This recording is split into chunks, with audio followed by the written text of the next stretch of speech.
Welcome to Dedicated. Today we're with Megan Marshall. She is a Pulitzer Prize winning biographer. She won the 2014 Pulitzer for her biography of Margaret Fuller. She's written 5 books. Her latest is called Afterlives. She's also written a very interesting article in the New York Times, which caught my eye recently because it brings up a subject that often comes up on this show. So I'm excited to talk with Megan. I'm confusing you and your subject. Excited to talk to Megan about all of that. Yes. Welcome. Thank you so much. And people always do that. They call me Margaret, so I don't mind it. Got Margaret Fuller on the brain. Yeah. Thanks to you. Yeah. So we're going to settle in here with Brazil's favorite cocktail, the Caipirinha. Did I say that right? Well, I think so. Okay. I think, I confess, I went to YouTube and searched how to pronounce that spelling, Caipirinha, and that's what I've been practicing ever since.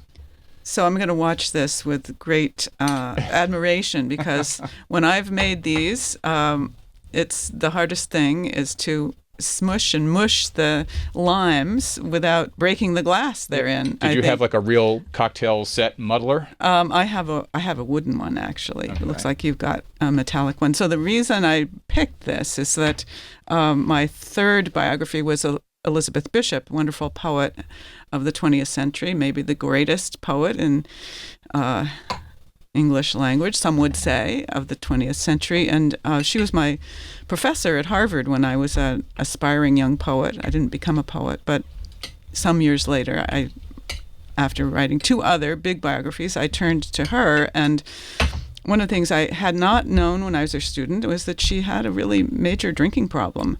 And one of her happiest periods was living in Brazil with a lover, Lotta de Macedo Soares, who was a wealthy woman and a designer, and they had this fabulous modernist house up in the hills above Rio, in the mountains, really.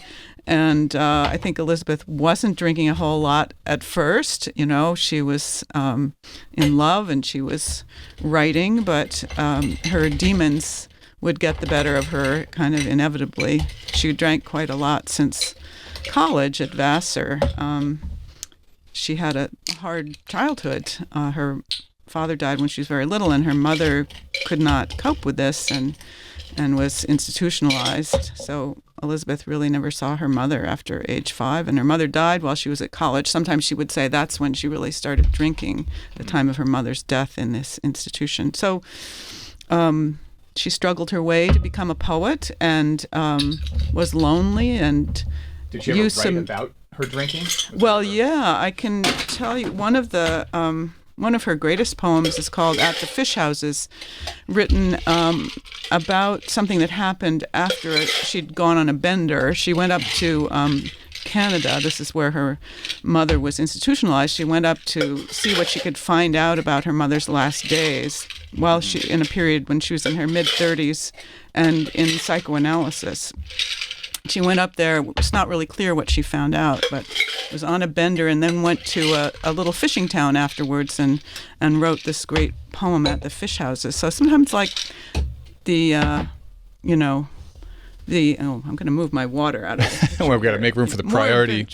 Let me take a sip, and then I will explain the Brazilian drink. She, when she would get drunk in Brazil, she probably mostly had bourbon, which she preferred, but when she couldn't get bourbon, which was hard to get, there was cachaca and which probably is made caipirinhas. Out of sugar cane. It's like sugar cane is the national drink. So here we go.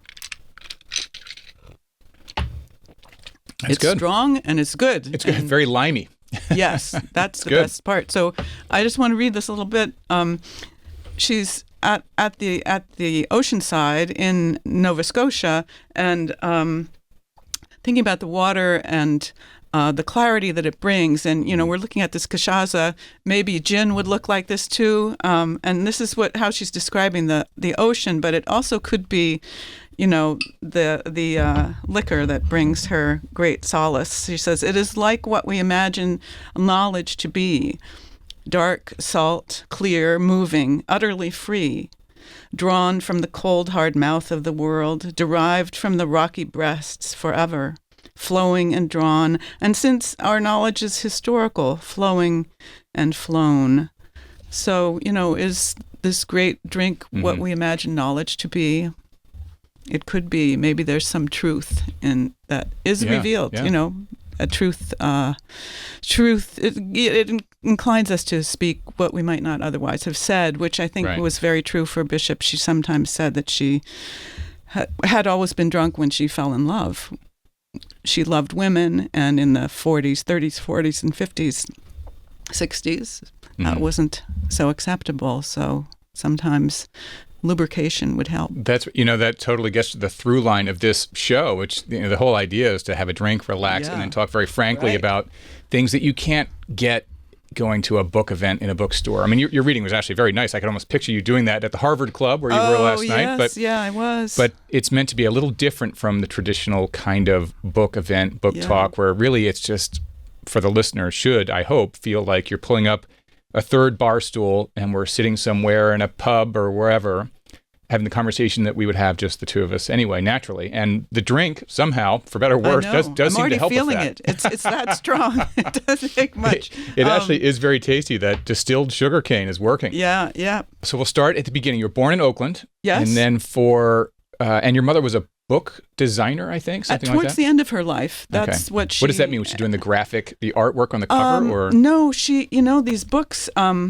the typeface, the leading between the lines, and the covers. Yeah.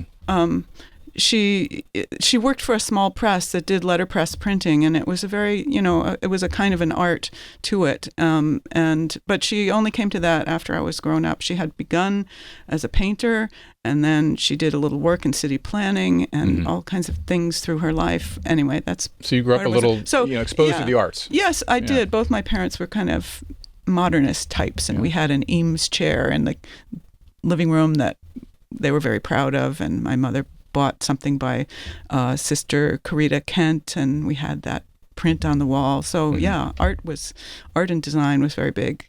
So then you move east for college to Vermont, to Bennington? Yes, I started off at the crazy Bennington. I had never been there before. I had never seen it. It's very unlike today. Hardly anybody would go to a college they had not visited before, but I Crazy in what way? Well, it was very small. At the time that this was 1971, it was a very popular school to go to. It was hard to get in. But it was full of, latter-day hippies, I guess. Were there still hippies in 1971? Probably. Yeah, I think so. A lot of drugs. Not so much drinking, more drugs, and very, few regulations at all. Some people went there because you could have a pet in your room, a cat or a dog, and no requirements really. And I liked that. I had gone to a public high school, a big public high school, and I, got the good grades, but it was, stressful, all of those exams, and there were no exams at Bennington. No exams, no grades. And in fact, there was one teacher who came to teach Russian history, a course that I took. He was visiting from nearby Union College, and at the end of the semester, he brought in these blue books to take an exam, to write an exam. People don't have blue books anymore, probably, but some of the women in the class, it was almost all women still then at Bennington, just said, well, we can't do this. We came to this place because there are no exams. Yeah. and some of them left in tears, and he had no idea what was going on. He said, this is a class, you have exam. How else can I grade you? No grades, sir. That's anyway. Great. I mean, really, I don't know. So anyway, I enjoyed it from that perspective, but it was a little too small for me. But you did not finish there. So you're studying literature, music, then you leave Bennington and then enroll in Harvard, I think, right? I dropped out. It was not quite as quick as that. I sort of dropped out thinking, what am I going to do? I don't know. It was one of these people who was sort of, I don't know. I was kind of hyper-achieving, but there didn't seem to be any end to this. Where would it go? But how would you know, of course? And so I left. I went to Cambridge, Massachusetts, where my parents had lived when they were first married, and I was kind of curious about that place, and I ended up getting a job as a secretary at Harvard, and then a job as an assistant to a famous writer, and I kind of worked my way into that world and started taking classes at Harvard. And one of the first classes I took was a poetry class with Robert Lowell. I had, in this kind of wandering year and a half of mine, I started writing poetry, which I, as many people do, just to kind of express themselves. And I didn't know much about it. I had not read a single poem by Robert Lowell when I got into his class, which was pretty unusual. I think everybody wanted to, everybody else knew who he was. And I hadn't read a single poem by Elizabeth Bishop, but she came to visit the class and she read one of her poems, and it was just, absolutely transforming to me. So that was the main part of your study at Harvard, was poetry. Yes. Yeah, it was. I was lucky to be there when there were such wonderful professors. Yeah.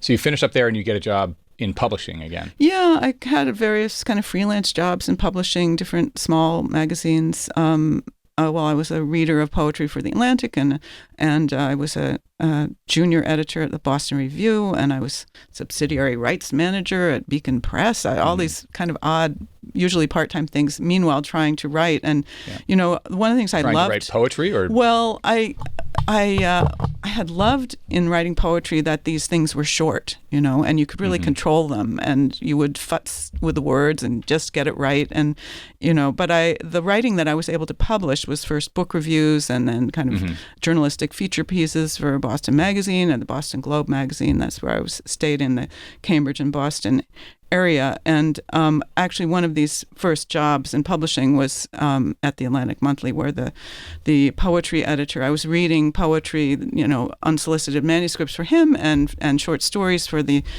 fiction editor, and this I'll just name him. He was a bad guy, Peter Davison.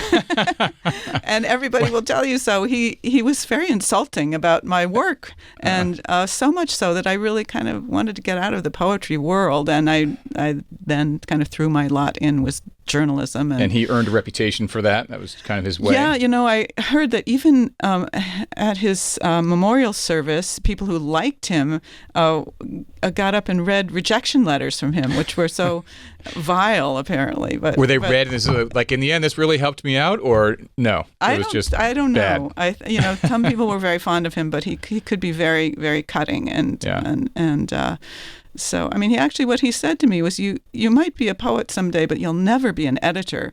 And even though there was like maybe a hidden compliment in that, I didn't hear it. I think it's one of the things that interests me about biography are these turning points where something, maybe many wretched things happen to you, but there's one that's, turns you away from whatever it was, from medical school to being a writer or something like that, the failing at the there are bio these course. Interesting pivots. You never know what's going to cause so that it. was definitely a pivot for me. And there were other times at which people told me my poetry was terrible, but I didn't let that set me back. But for some reason, this time was crucial, and I have written only one or two poems since then. But and then, sure enough, here I am writing biographies that are, my first one, the Peabody Sisters, was 500 pages, something like that. Well, I wanted to actually go back. I know I mentioned 5 books in the beginning. Maybe I need a drink now. Yeah. So your first book, I don't know if I saw that it wasn't really listed here, but you had a book in '84 no, it's not. Called The Cost of Loving. Yes.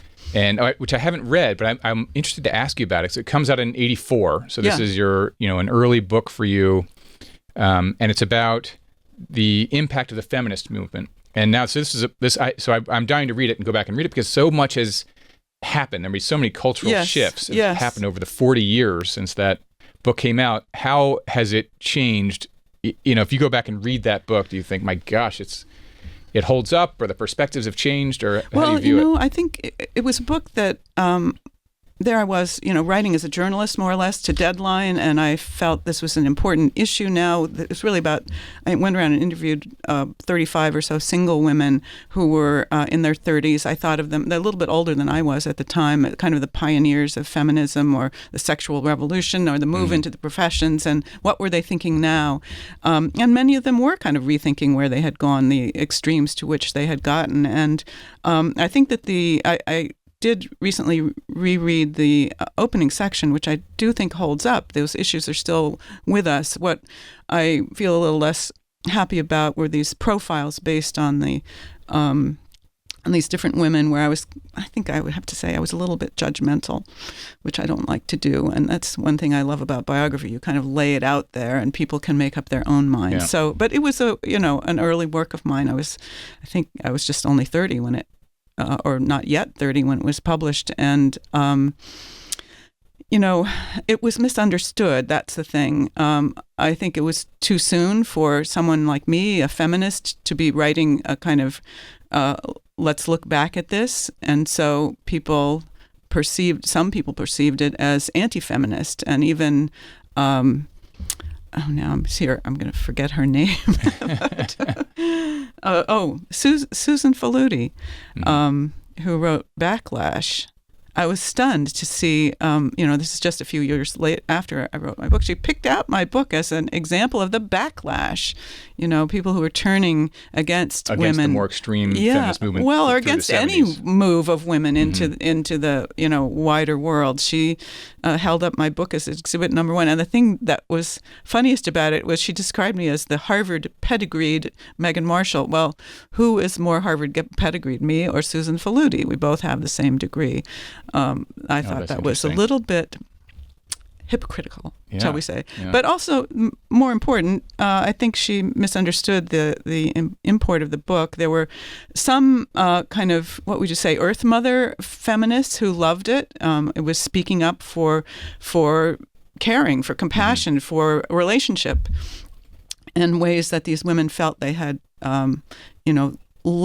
left that out in their rush towards whatever. Has feminism always been cut down? It seems to me that it seems cut very down political lines, that sort of, I don't know, like a left-right politics thing, as a part, aside from being like its own thing. Well, feminism is over here, and left and right can be part of it. Whereas, I don't know, is it different now from then, or was it always more ideologically aligned? I mean, there certainly have been so many changes. I think people used to talk about, difference feminists, are women, different from men in some way and therefore superior, or at least they ought to be listened to, or are they the same, or is everybody the same, and they ought to be working for equality.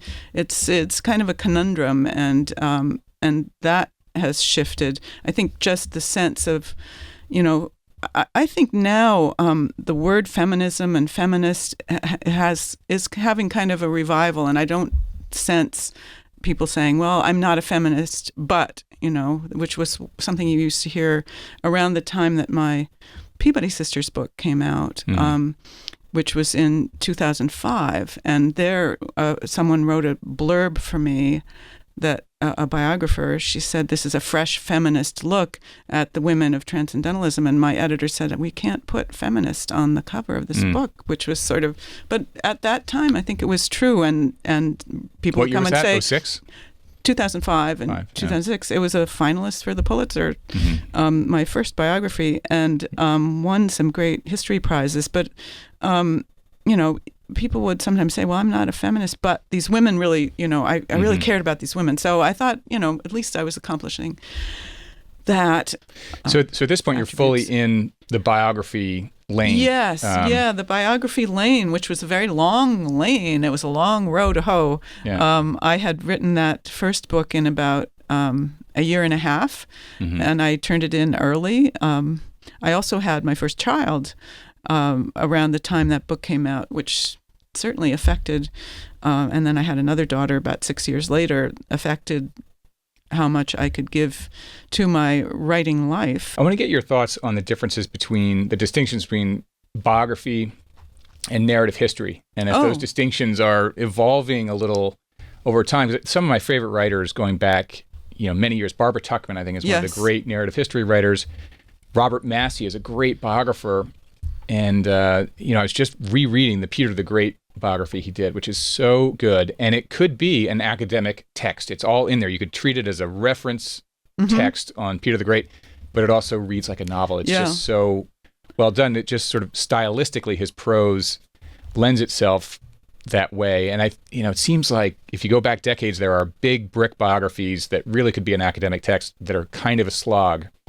But I don't know if that's what people are writing as much these days. It seems there's almost like a merging of narrative history and biography in some ways. Yeah, I was thinking you had something a little different in mind than when you say narrative history. I think of maybe, a history of the Civil War, a history of, I don't know,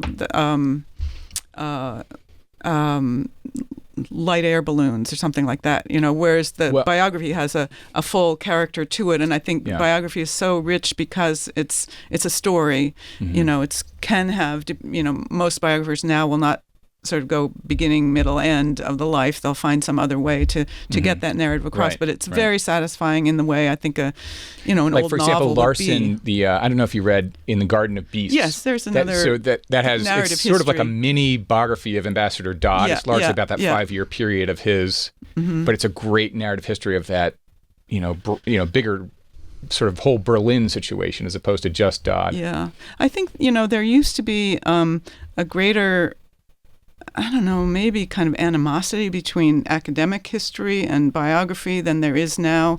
I think academic history is fighting to save its life and realizing that story and narrative is really important to get the worlds of the past out into to readers and to a wider public, and to speak the story of history, not forget it.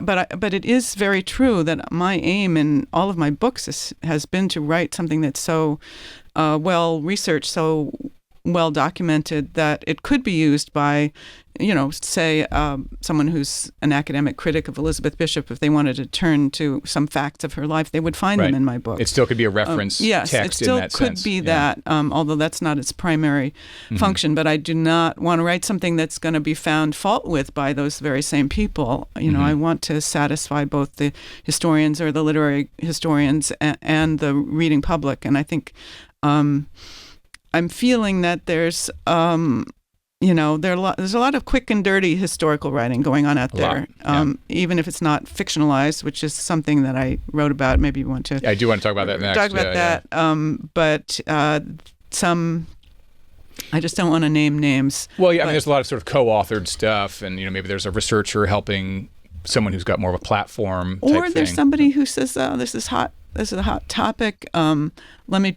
bang out this book in a year or 2 years, and even without an assistant, and they're looking at not the original sources. They're looking at old books or books that might be outdated that some more recent writer has figured out, or a closer look would get things right, and it can be frustrating. I guess I'm happy to have all these people, real people, I shouldn't say characters, but real people I've written about have greater attention by pretty much anyone. But it does grate on me when things go wrong. Yeah. Significant things are gotten wrong. Yeah. So let's turn to the time. I printed out the Times article. I found it so interesting. So you wrote a piece that was really talking about historical fiction. Yes.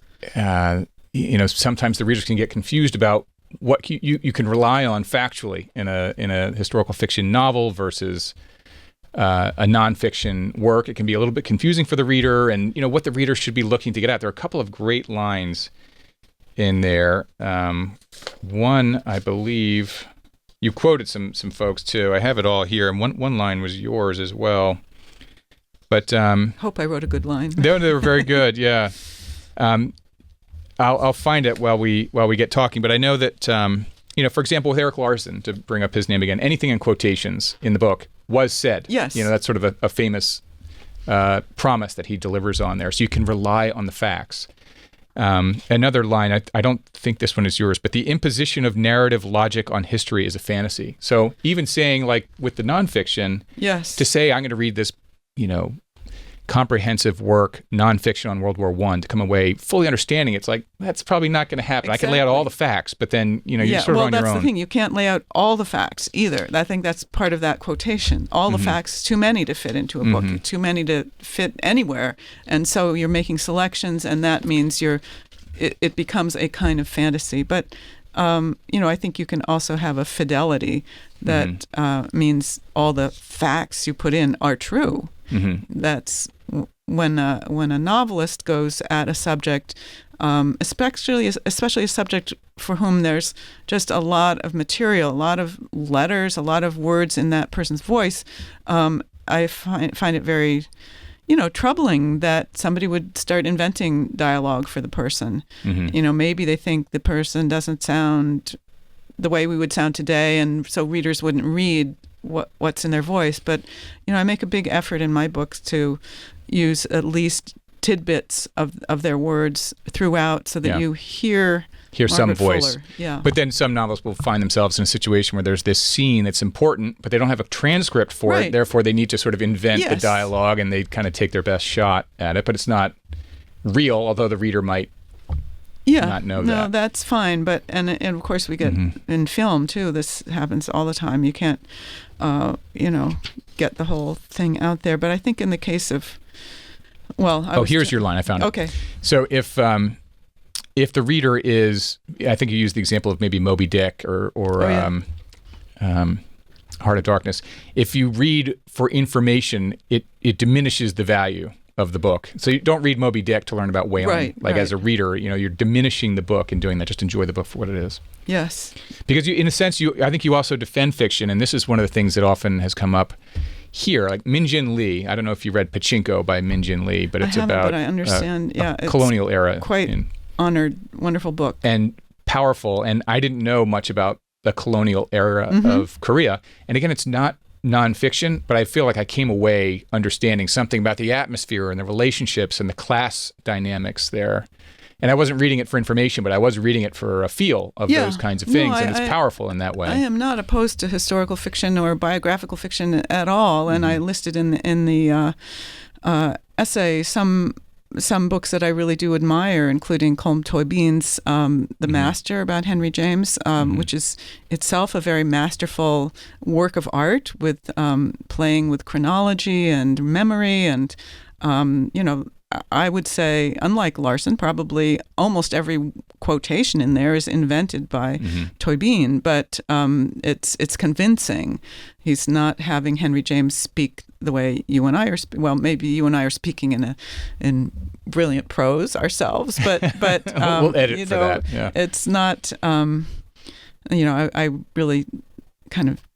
Maybe I shouldn't mention the name of this novel about Margaret Fuller that bothered me so much, but she has Margaret Fuller asking Ralph Waldo Emerson to share his thoughts and to and that I don't know and that Horace Greeley is eager to have content for his New York Tribune, for which she's going to write, and it's just it scrambles the brain. And I think if scrambles the brain of somebody who's sort of attuned to the language of the past, as that's one of the pleasures of reading books about the past. You get a sense of what they're like, and probably Pachinko obviously is not even written in the language of the country in which it's taking place. So there's that, but you don't want to have glaring anachronisms. There's almost sort of a way to represent the novel. I think Min Jin Lee really, she interviewed tons of people. She tried to be faithful to the atmosphere at a minimum. I mean, of course she was inventing dialogue and she wasn't misrepresenting any of that. And she really didn't even have, she didn't give voice to actual characters so much, like real characters that you'd know about from textbooks. But she was faithful to, that period. And then there are other people like Amor Towles he's writing stories, and he wouldn't represent at all that you should read his books for information. A gentleman in Moscow, or he actually was telling me once with the Lincoln Highway which takes place in sort of the 50s America, and he had a scene on a football field, and he talks about the goalpost going up, with the pole basically like a capital Y, and you kick it through the Y, the top part of the Y. And he got a letter from a reader saying, that is historically inaccurate. The Y-shaped goalpost didn't come around till like 1962 or something. Prior to that, it was just like basically a capital H, had two things down, not the one in the center.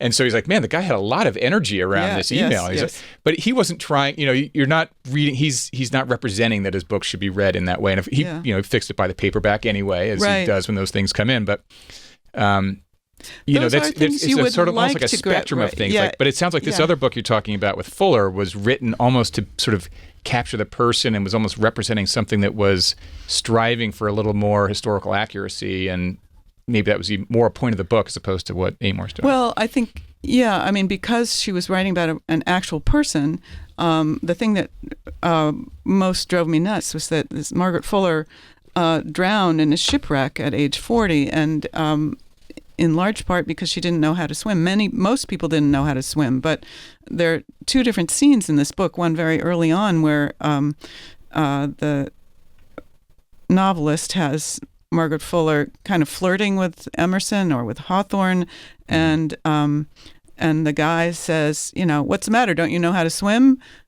And she says, "Of course I know how to swim," and this is twice, not just sort of one mistake. And I think, it's kind of a big miss, given that's how she thinking. What is she thinking?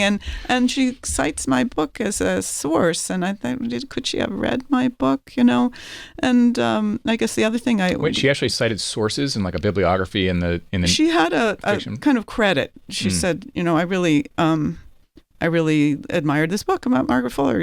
You should read it. I don't know. Maybe she recommends that people read it, but it is puzzling. There are other kind of things too that, again, it's just a little along the lines of the goalpost. She has the Emersons cooking a fish stew that's spiced with garlic and lemon, and maybe it's partly that I've lived in New England. I grew up in California, or I'm the age that I am. But no one cooked with garlic up until Julia Child came along and began offering it. Except certainly immigrant families from Italy would, but there were not. So I don't know that there were any Italian immigrants in Concord, Massachusetts in the 1840s, and that's not who the Emersons were. So again, I think it's kind of. It's an abdication of responsibility, not to. What was she? I just said, what was she thinking? No. I asked myself. Well, this is a good transition into process then. Yeah. The first one I wanted to ask you about with process is your topic selection, and I know you have a track record of picking some remarkable women from history as your subjects, but how do you go about selecting what you want to spend a few years with? Yeah. Well, I have to say I've been very lucky. I guess lucky. The first book, The Peabody Sisters, it came to me because I had taken, and this is time, again, speaking about women's history and feminism, there was one course in women's history taught at Harvard when I was there, and it was a new course. And I learned about two of the three Peabody sisters there, Elizabeth and Mary, who were, this was a class in women in reform, and they had helped to found the kindergartens in the U.S. in the later part of the 19th century. And that was a movement, sort of like the settlement house movement, to make sure that the next generations would grow up and be democratic citizens, and readers and do their math and all of that. So that was the kindergarten. And then I was mentioning to a friend around this time, as I was shifting from The Cost of Loving, being a journalist about women today, I said, I'm thinking about writing about the Peabody sisters. She said, well, there was a third, Sophia, who married Nathaniel Hawthorne. And so that was what really put me down that road of writing about these three women who were so very different. And I really, I was an English major, Nathaniel Hawthorne, to write about him from the woman's point of view was important to me. But so I was lucky that there was a huge amount of letters saved because they were involved with these famous men, Emerson, Thoreau, Hawthorne, Horace Mann, you name it. People wanted to save their letters to document the lives of these men, and they had saved their letters. So there was a lot to work with there. There's plenty of material. Yeah, plenty of material. How do you know when you've got something that is going to work? Part of it is there is material enough for a book. You're going to be able to access enough from archives. There's you would think story I would have you want to tell. Yeah, I just went into this in a very naive way, that first book, and that's why I say I was lucky, even though it did take so long. But there was enough to help me move from that. My initial thought was I want to write about some women who've asked the same questions that we're asking now, and I didn't really think of it as a biography. But I had always loved biography. I knew a couple of biographers of actually very top rank, including Justin Kaplan, whose biographies of Mark Twain Walt Whitman were big prize winners, and he was a very friendly person, and was helped me think through about this book. But so it became more than I ever imagined it would be, and almost something I often felt maybe I couldn't do because it was such a big project. But I did do it. I don't know. I can't really even tell you how, except I never gave up. If you're kicking around ideas now, would you bring in your agent or publisher and say, hey, this is a subject I'm thinking about doing. I think there's some material out there that I can bring to light that has not yet seen the light of day, and that sort of thing, and bring that into the decision process? I'm sure I did discuss the Peabody sisters with my agent as well.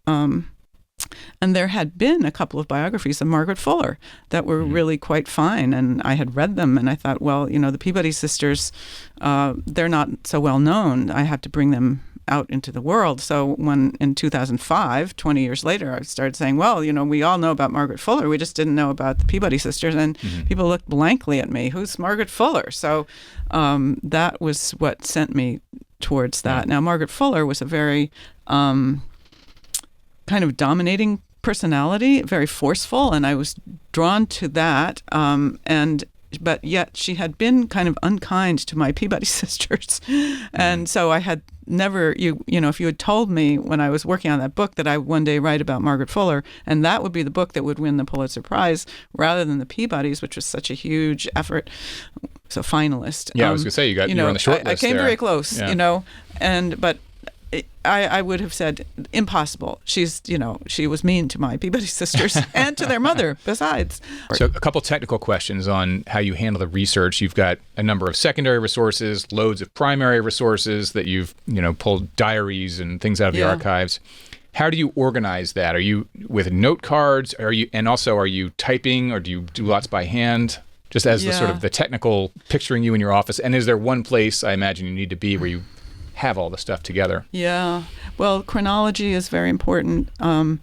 And not that you're going to write a book that's and then, but that was how I organized my research. At a certain point, particularly with the Peabodys, I was going to, probably 30 different archives, mostly 4 or 5 had larger collections. And this was before there were portable laptops or portable iPhones. These days, people go into the archives and they're taking a lot of photographs of things and going home. They don't have to spend as much time there. Or the libraries themselves are often digitizing these things, so you don't even have to go to them. But at the time, I was, going all over the place, California, Virginia, D.C., and Ohio, all sorts of places, and gathering these materials. And I didn't want to lose track of where I'd gotten them. So I had, in a sense, a kind of master. I was typing things out on, hard copy because there weren't portable computers then. So I had like more than 3,000 single, pages of documents from all over the place, organized by where I'd found them because I didn't want to lose track. And this was making me nuts. I realized what I had to do, and I did do, mostly on my home little copy machine. I photocopied all of those pages, and if there was, let's say I was taking notes on a diary and one page was like June 8th and June 10th and June 11th, I would snip those apart so that I could organize them, and I made this master chronology. So, this is the year 1824. It might be, a very thick thing with all, and it was so helpful to do that because on a sort of, nerdy level, there are a lot of letters that are undated. So you could tell by the dated ones, there's the whole, exciting moment when Sophia Peabody, who was an artist, is selling her works in a fair to benefit the School for the Blind that Samuel Gridley Howe, I mentioned before, had started. And there are a lot of letters about that. And once I had a few letters that were from the blind fair and whatever, I could organize them chronologically and get a whole story out of that. Yeah, you could follow the clues and place it in the chronology based on and the then discussion. It's great when you feel it sort of coming together, and it's it's the jigsaw puzzle that you're putting together and establishing things start the coming pieces together, and then you can, get rid of those files that you've already gone through and, finally you're down just to a couple of files and you're at the end. To your earlier point, it is amazing how much investigating through the decades and through geographies you can do just from your desk chair now with the amount that's digitized out there. And of course, most of the archivists in the archives are the most friendly people. They're like, wow, this person's interested in what I'm interested in. I'd love to help. And then, they're just very generous with time and assistance. That was not always so true. There was this famous dragon lady, Lola Schlotitz, at the Berg collection in the New York Public Library, who you had to treat her just right, or she might not show you things, or might not tell you things. Give you the stiff arm. Wow. She did begin to like me and say, Megan, you have to get out of here and start writing this book. That's funny. So let's talk about Afterlives for a moment, which is a really great read. Thank you. There's a line in here, each biography shelters an internal autobiography, which is an interesting dynamic of biographers. And here you sort of intentionally go after that because you talk about the subject of biography, but it's interspersed with many of your own personal experiences here. Yeah, well, I think anyone who writes creatively, I guess, and I am increasingly finding that biography is included in creative nonfiction, is writing from a sense of maybe loss or a need to repair injuries from their own childhood or early lives. And I increasingly felt that that motivating sense of loss or of, and related to that, discovery of self through writing was something I wanted to write about directly. Mm.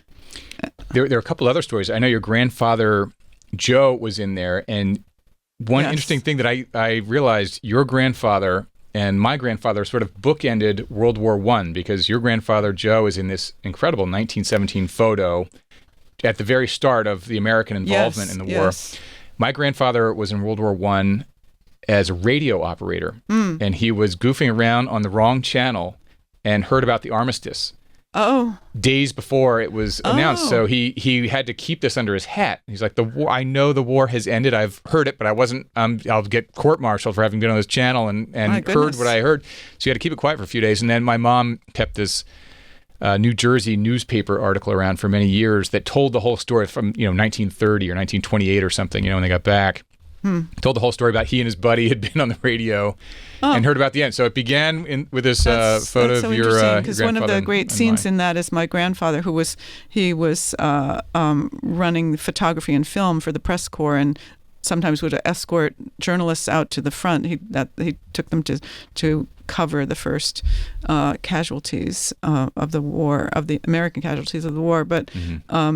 At the end, he is able to sort of jimmy his way into the door of the Chamber of Deputies, where the terms of the armistice are being read out by Clemenceau, and he's there, a fly on the wall in this massive crowd of journalists and politicians as the terms of the armistice are read, and everybody starts singing the Marseillaise, and they're crying, and it's this great scene that I have only because I have his letters. The family saved his letters, and my grandmother's. This is my father's parents. Her journal about the year and a half that they spent in France. I mean, it was an amazing thing. But last question before we get into the lightning round: what is next for Megan Marshall? Gosh, what is next?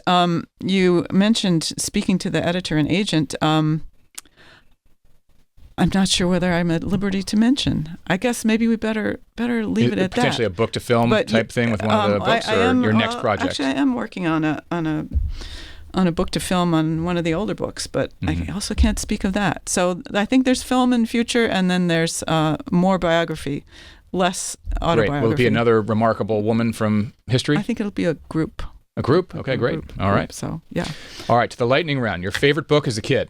Favorite book as a kid. A Wrinkle in Time, I have to say. Yeah. I still come back to that in hard times and read about Meg Murray and her rescuing of her father from the evil it, because, she says, she's told, you have something that it doesn't have, and that's going to help. What do I have that it doesn't have? She finally realized that's the love of her father that's going to, break the bond of this inhumane, evil genius that's taken over the minds of her father and brother. So I continued. I go back to that. That's a good one to reread. Yeah. Book or books you're reading now? So I am lucky to be reading a number of books for Blurb. So one is not out yet that I'm going to mention, but I really love it, by Francesca Wade, about Gertrude Stein, a biography of Gertrude Stein, and Afterlife. She was able to read some interviews with Alice Toklas, who was Stein's lover, if you know those people, that had never been seen before. And so there's going to be new material in that book. I'm only partway through, but I'm loving that. I also really loved in the last year a biography of Isabella Stewart Gardner by Natalie Dykstra called Chasing Beauty. It's another biography that really reads like a novel, and there's great new stuff. And if you know Boston, the Gardner Museum, it's really a gem, like the Morgan Library here, although more fabulous in a way. It's a palazzo that she brought over from Europe and reinstalled there, or had built there. And also a biography of Catherine White, the editor of one of the longtime editors of The New Yorker, by Amy Redding, that's called The World She Edited, which just was a finalist for the Pulitzer. Oh, great. And that's another great read. All right. Well, a blurb from you, or I hope should help all these things. It had a blurb. Strangest question you've ever gotten at a book event? There are questions that annoy me, when people say, what is your process? What do you do each day? Because every day is different with this kind of work, and I basically try to work all the time that I can. But there is something that has come up lately. I don't know why. People have been saying to me, I talk about the Peabody sisters. Now, you heard me say the Peabody sisters, right? And people in the audience will come up after and always say, we say Peabody. I heard you say Peabody. And I said, but I don't say Peabody. These are people from New England. So this is puzzling to me and annoying to me. I say, no, I say Peabody. Now, what do you think I said? Peabody? What? I think you said Peabody. All right. Yeah. I did. So thank you. And I think, and sometimes I say even to But people. if I was just reading the book jacket, I would say Peabody. I mean, that's like, that's there's fine. the famous You can say whatever you animated want. character, Mr. Peabody. That's or what I was going to say. Sometimes I say it's not like Mr. Peabody, Yeah. But it's what's said around there, and that's what I usually say. But you should feel free to say it however you want. They were loaded for that question, just like the pedantic I guess nature we have to of go it. through the tape and see what I said every time I referred to them. When we publish, we'll be able to. All right. There is the tape won't lie. Careful listeners will catch me out. Your favorite poet? Well, my favorite poet, I have to say, is my late partner, Scott Harney. And I brought one. He was a poet. We met in Robert Lowell's class, which I mentioned, and he died. You talk about Scott quite a bit in Afterlives, too. He died very touching, in 2019, and after a long illness. And he was very quiet about his poetry. And after he died, I gathered together a group of poems that he had left, thinking maybe they would be published, but I found in his computer and in the basement and on his desk many more poems that he'd written in the years that I hadn't, between Robert Lowell and then when we had gotten re-involved in, the last sort of 10 or 15 years of his life. And so this book, The Blood of San Gennaro, is the collection of those poems. And I just want to read. He wrote a lot about Naples, and he loved Mount Vesuvius. And here's one that I'll just read a little bit at the end, although this is the lightning round, but I'll try to read it. And he's taken a bus up to the top of Mount Vesuvius, the volcano that brought Pompeii, covered it in ash. Pompeii, in ash. But so he says the bus driver, he drops us near the summit for the last ascent.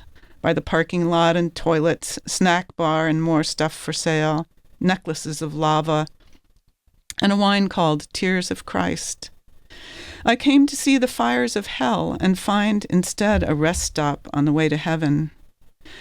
But up ahead a wide path rises, filled with pilgrims streaming toward the rim. And so I follow, the sky spreading wider over my head, and land now falling away, the crater on one side, the sudden sea on the other, the way between forever narrowing. The great abyss today is just a gravel pit, with a few small fissures letting off steam, but still no place for a picnic. Just stay steady for the walk ahead, to a shack on the narrowest edge, where they sell limoncello for €1 a shot, and you sway between the crater and the rest of the world, deciding where to fall. Oh, that's great. It comes across in the pages here. Of course, I never met Scott, but it comes across you guys had a great love affair. Yeah. It was good to be able to write about it and have him remembered. Great. I hate to leap back into the lightning round after that touching moment, but we're going to do it anyway. Okay, all right. We will press ahead. The book that most influenced you as a biographer. Oh, well, I have to mention another of those biographers that I met early on, Jean Strauss, who was working on her biography of Alice James around the time I graduated from college, and she finished it, and that was a book that really told me it would be okay to write about the Peabody sisters. However, I said it, Peabody. Anyway, Alice James was the sister of Henry and William James, and an invalid, and you would think, how could you make a biography out of that? But she did, and it was published, I think, in 1980, and it was a few years later that I committed to my magnum opus inspired by that example. Great. So, favorite few recent TV shows to recommend to the audience? I have to say, I don't watch any shows. None. Okay. None. And I've been thinking about this because other people ask, and people are always talking, and I often say, well, I don't watch it. And everybody says, well, you can watch it on your computer, or you can watch it, whatever. I mean, I do go to movie theaters and stuff, but... All right, we'll take a recent movie then. What's any movie in history to recommend? No, well, I do want to say, though, I like having control of my imaginative time. So I like to read. You can put it down when you want. I don't want to be locked into the thing. And I can't say that I actually liked any of the movies I saw recently, so I'm not remembering their titles, but and this is funny. What is the one about the girl off in Western Massachusetts, written by and here we have to figure out what this is. But again, it bothered me. This little girl it's set in the 70s, I think, and the opening scene is this little girl at summer camp, and she wants to call her mother and be picked up. And you see her going down to a payphone. Was this in the theaters? This was in a theater. I saw it. It was. She's going down to a payphone to call her mother. Justin, anything? Any idea what movie is this? It is. It's got a funny name. It's like the name of this woman's. Anyway, we can figure it out. We'll figure it out. So she heads down to call her mother on the payphone. I don't know if you've experienced a payphone. The girl picks up the payphone and starts dialing and gets her mother. There's no coin, dime. Nothing, there's and she doesn't say, "I'm calling collect," as she might well. And it bothered me. It was not getting the details right on these works of fiction. Anyhow, but I did like that, and I mean, I like that in a way. I wish I could think of a great film that I had seen recently. I went to see Josie and the Pussycats at. Do you know that? Oh, wasn't that like a TV show? There was a film made of Josie and the Pussycats, and that's because my younger daughter's named Josie, and I just went to see it. It was around the time of her birthday, and I went to see it at the Brattle Theatre, which is in Cambridge, and they play, old films, and that was sort of fun. All right. Well, we'll go with that. Counts. All right, let's go. We'll go with that one. Josie and the Pussycats. I recommend it. All right. Last question for Megan Marshall. One piece of advice for the audience. Well, I guess if there are writers in the audience, I would say, as I often tell my students, write the book you would want to read on the subject. Do a lot of reading, first of all, and then write the book you would want to read on this subject. I think that's a great mission statement, and it helps you get over kind of the anxiety you have about trying to win a prize or something like that, which, I'm glad to have won prizes, but I think it's still largely a matter of luck. And I guess beyond that, to those who are not writers, I just want to speak for reading that, I try to explain that one of the reasons I don't watch TV shows or series is that I love that interaction between a writer and a reader that comes only from reading. And you're taking control of the story in your own kind of way to tell it to yourself by reading what the writer has written. So I would say, cultivate your readerly self and share what you're reading with others. That's right. I mean, as the reader, you get to be set designer and costume designer, and you do so much of the metaphorical, imaginative work. I mean, when I was a kid, I didn't even like having illustrations in my books. I would turn that page. It's not how I'm seeing exactly. it. I see it a different way. Yeah. So I want to say thank you for this show, for being dedicated to the book. Oh, well, thank you. To writers. Thank you, and thanks for coming on. This was great. Okay. Great to see you. And thanks for the Caipirinha Right. suggestion. Cheers. We have more to drink. You got farther than I did.